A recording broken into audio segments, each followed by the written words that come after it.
It's 3:15, and that means it's time for The Real Deal with Bill McNeil. That's right. Welcome once again to The Real Deal with Bill McNeil. I'm your host, Bill McNeil, and you're probably wondering exactly what is the real deal today. Hey, good question.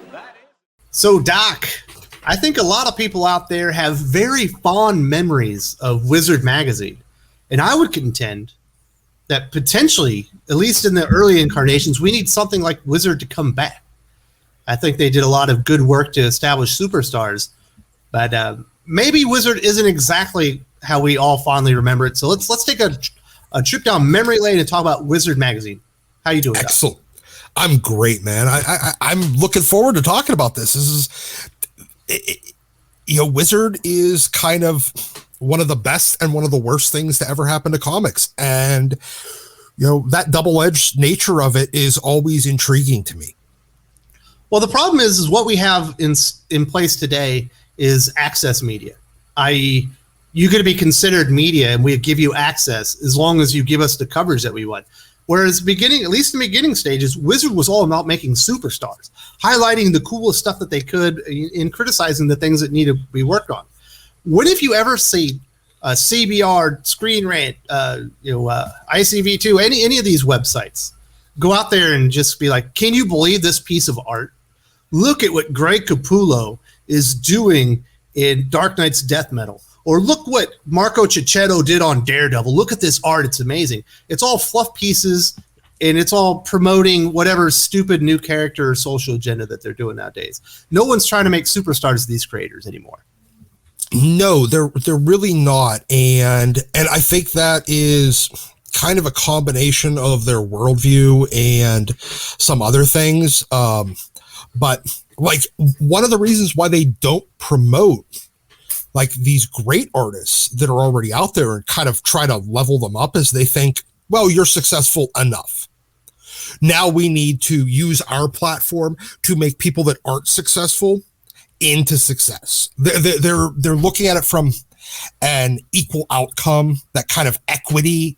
We hear a lot of their, I don't want to get political, but it's a very kind of leftist, you have a leftist industry, and equity is like a big thing in that world. So they're not looking at making the people that are really talented even more popular. They're looking at making people that aren't talented and that can't sell anything and trying to bring them up to the level of people that already use their talent to sell things. They're worried about the equal outcome on it. And as a result, you end up with them, they lose any sort of viability or belief, any trust. That Nobody has trust. No, nobody trusts them because all they're doing is promoting people that don't sell. We got to get back to Wizard. Yeah. I was just talking about today's stuff. So in Wizard, when they first came out, they were actually critical of comic books. If you had some really crappy art, they might even say something about it. Oh, yeah. I mean, hell, they'd probably put a panel up there and just start laughing at you. Yeah. And then, and the cover was always some amazing piece of art that was kind of, had to do with a big comic book or a creator that they thought had potential. And it was all about letting the fans in on the experience. Who was the hottest artist? Who should be looking out for? What's the thing that you should be avoiding? What's going to be driving the most sales? What are people going to be interested about? And it was something that the industry really needed. It was, because it was a combination of a lot of things. Wizard existed to have fun with comics. It existed to make superstars. It existed to criticize bad stuff in the comic industry. And it also, I mean, we forget that it was also a price guide too for the first, I don't know if it continued all the way to the end, still being a price guide, but at least for the first 100 issues that I was reading, it was a price guide too. And as a result, you'd end up with, it was trying to push value to it. So you were looking at, everything was about selling more comics and selling more magazines. Shop for comic nerds. Yes. We got all the stuff. We got interviews. We got art. We got rankings. We'll tell you what to look out for, and you can look at your comic books and see what's hot. Yes, you could. Everything there was about selling comic books and selling more dollars into comic books. That was 100%. And it hit it from so many different angles, and it was super successful at it. Yeah, it was for a lot of comic readers that was must read just as much as a Batman comic was. In some cases, even more so. Yeah, especially you find out more information about more stuff. Especially since the kind of early to mid 90s Batman wasn't really all that great. Mm-hmm. And of course, it did coincide with the bubble market. I imagine it played a little bit to do with that, kind of making it trendy, getting the word out there. But that's what the magazine was supposed to be doing, getting some eyes on the product and getting buzz. Yes, and to a lot of degree, it was successful. I mean, one of the things that that became a staple of it was their casting column every month, where they were trying to cast another superhero movie, and we see what hell. Some of those castings even came true. Professor X ended up as Patrick Stewart. Well, that one only made sense. Well, yeah, it did. But still, Perfect. It was all about getting more eyes on it, getting comics out to a larger audience, getting more dollars into comics. And yeah, it did contribute to that bubble. Yeah, keeping it in the public conscious. That's the biggest problem right now, probably with comic books. A lot of people don't even know they're there. Well, that's the point of all of these industry kind of magazines. Yeah. That's the reason why People Magazine exists. That's the reason why Entertainment Weekly exists. Yeah, I remember getting game magazines all back in the day, and you could get secret codes or it'll tell you how to go beat whatever game that you were playing that was hot that week, Yeah. Let you know what else you need to buy next. Yes, exactly. If you love this, it was all about promoting the sale of comics. They didn't care who got those sales as long as more people, as long as the market was growing every single month or thereabouts. Do you think that we need something like that in comic books right now? Yes, I do. But I think that as I said early on, Wizard ended up as a double-edged sword. We're getting there, Doc. We're talking about the first iteration. We'll talk about the second iteration. Do we need that first part again? Oh dear God, yes. It would be the biggest boon to current comics that you could possibly imagine. I don't know if it could be done in magazine form the same way as it was before, but that's the problem, though. A lot of this art just looks better on paper than it does on your tablet or your computer screen. It does. You really want to get people excited and see how amazing it is. You almost got to see it on paper. It does. And I think to a lot of extent, the internet, especially for journalism, harms it because it's all about the clicks. That's all. So as a result, if an article in one issue of Wizard doesn't really resonate with readers, then they just don't run a similar article in the future. Now, if an article drops on, Bleeding Cool or CBR and it gets no hits, then they just have to drop another article 10 minutes later to try to build get those hits back. Well, if it gets no hits, all you have to do is look at the title and rename it. It's more clickbaity. That has nothing to do with what's actually in the title or in the article. I've seen that multiple times. That's a good point too. And they do, you just re-upload the same article with a more clickbaity title. So I think that internet wise, it would be terrible, especially like the Learn to Draw. There's enough YouTube and stuff to learn to draw. That stuff's already out there.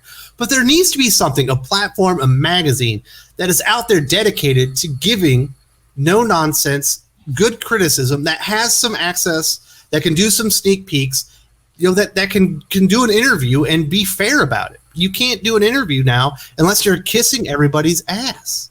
Yeah, it's It's either an interview that you or you can burn a bridge and do a full hit piece.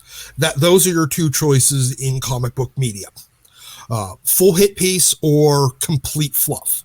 Well, I don't see the comic book media doing any hit pieces. If there's a hit piece, it goes on the Atlantic or something like that. Yeah, that's a good point. These guys don't have the stones to do anything critical, let alone put up a hit piece. Well, no. I mean, not too long ago, Bleeding Cool did that one hit piece on Brett Booth for no apparent reason. Was it a hit piece? Weren't they just saying what other people were saying? Yeah, but it was still a hit piece.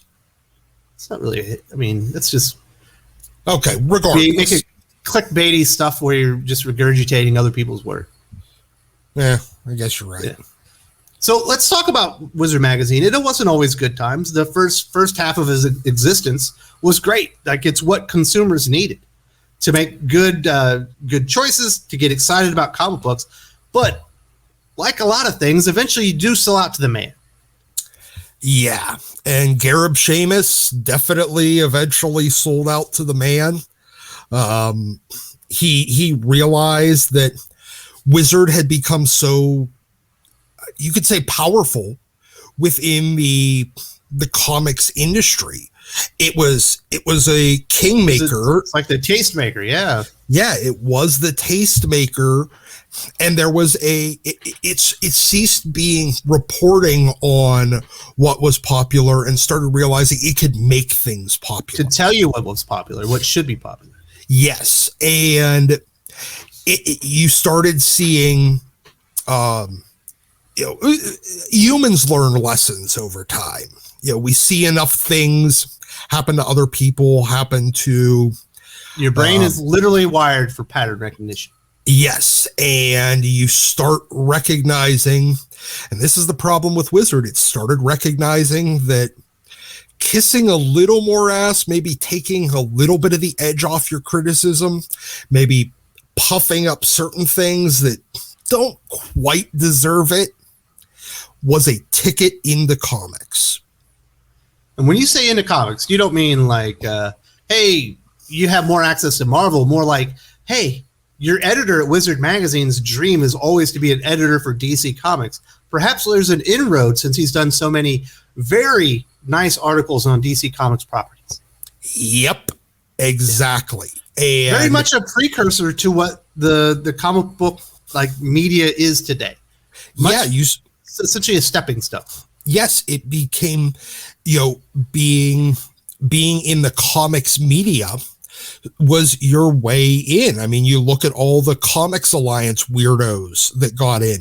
You look at a lot of the IO9 and Gawker type site people Donnie that Cates managed started to get out as a contributor for Bleeding Cool. Yep. And I think part of that was when Gail Simone managed to get her way in. She created her own website. Yes, but she was still in the comics media to some degree, and she was kind of critical. Like she shamed them into hiring her. Yes, but that worked too. I mean, that's the thing. You can definitely shame the leadership at DC and Marvel into hiring you. Yes. Like, how many people can CB Cebulski hire that like have literally said you're racist? Terrible things about him. Yeah, exactly. It's like they do it intentionally. I want to ask you, Doc. Yeah. Do you think it's a power play by CB Cebulski to say, you said what about me?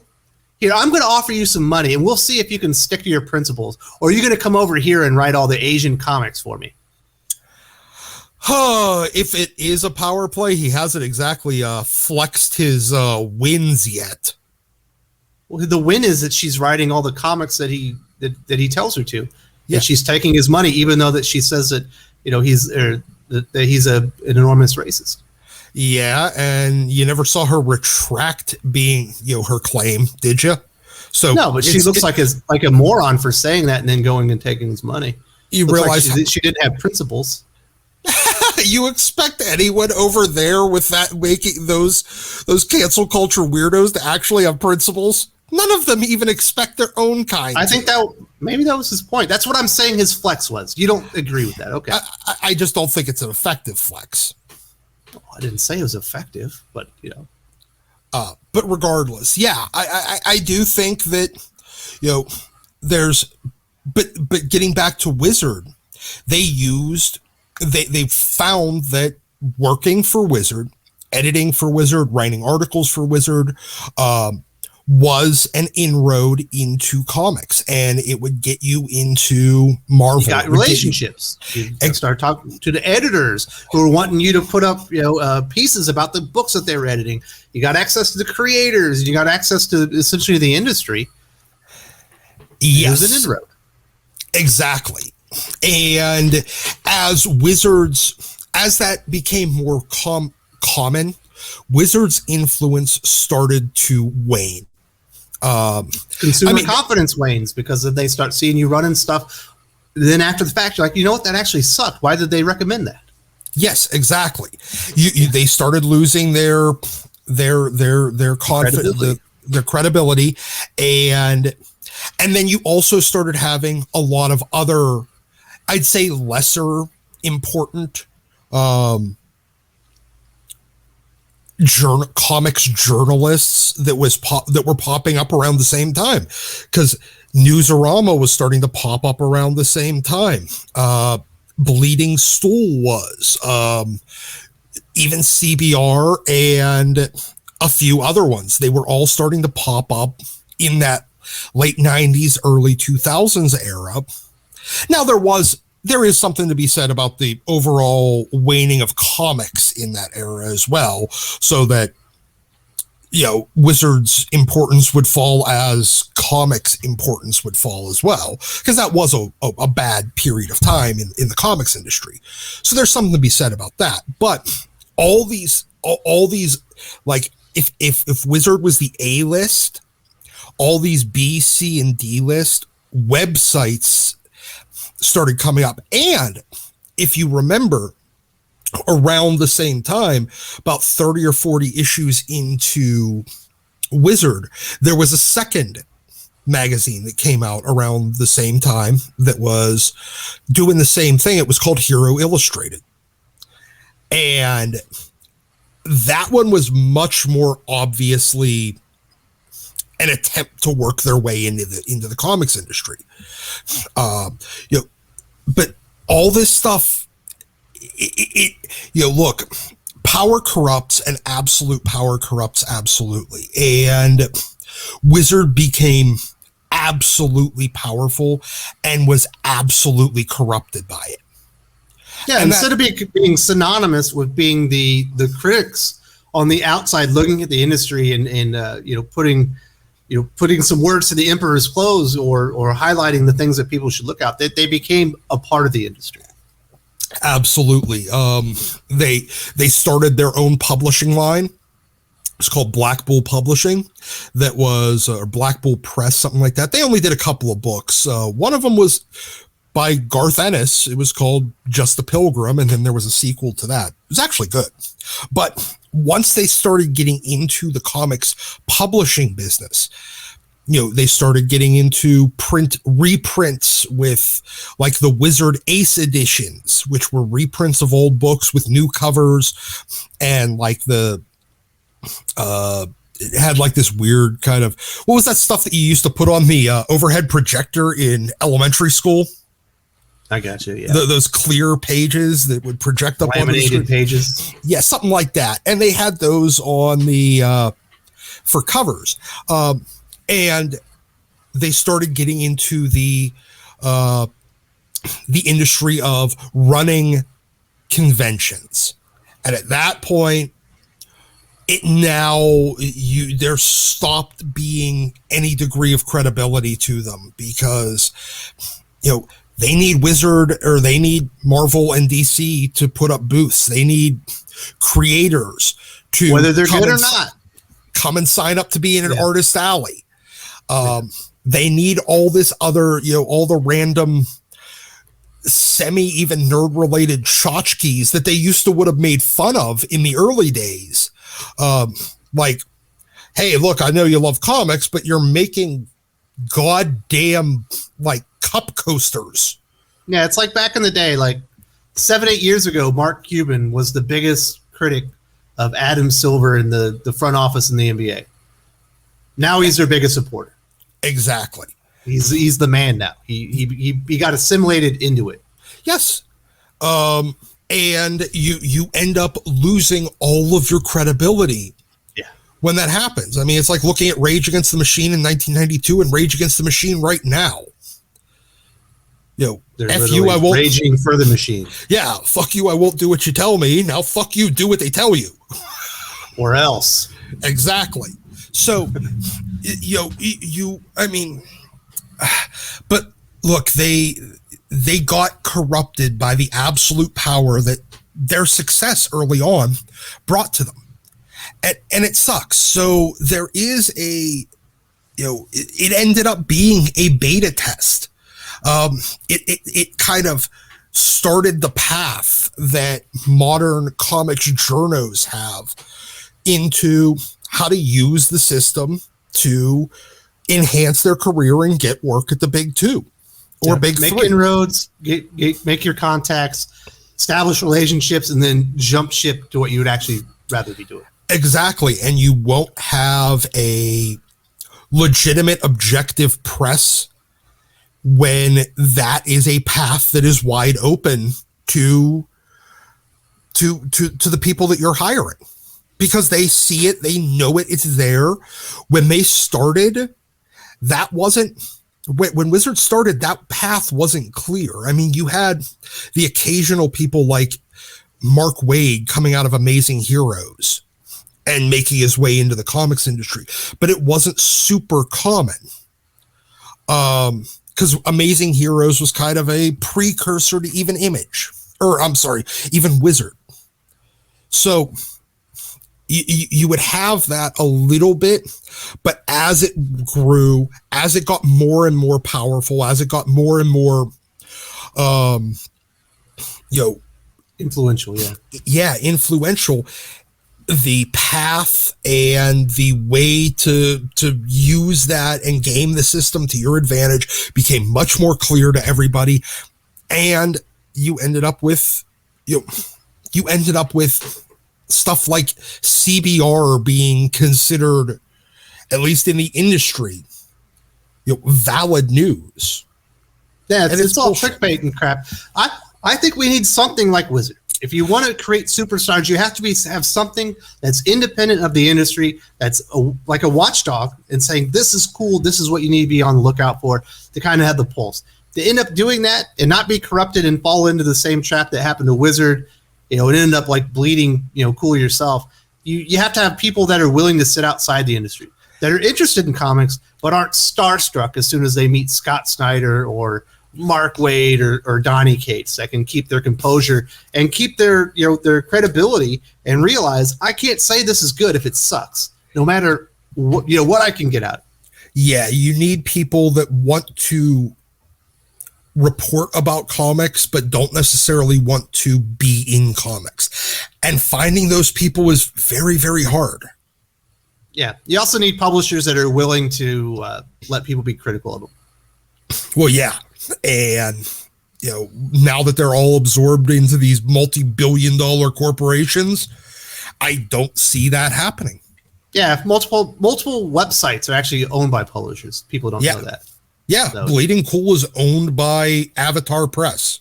Yeah, it's crazy, the incestuous nature of just the entire industry. And it certainly goes down to its media. Doc, I want to say thank you very much today. I had an interesting conversation about Wizard and how it's something that we need, but it's also a cautionary tale of how we got to where we are.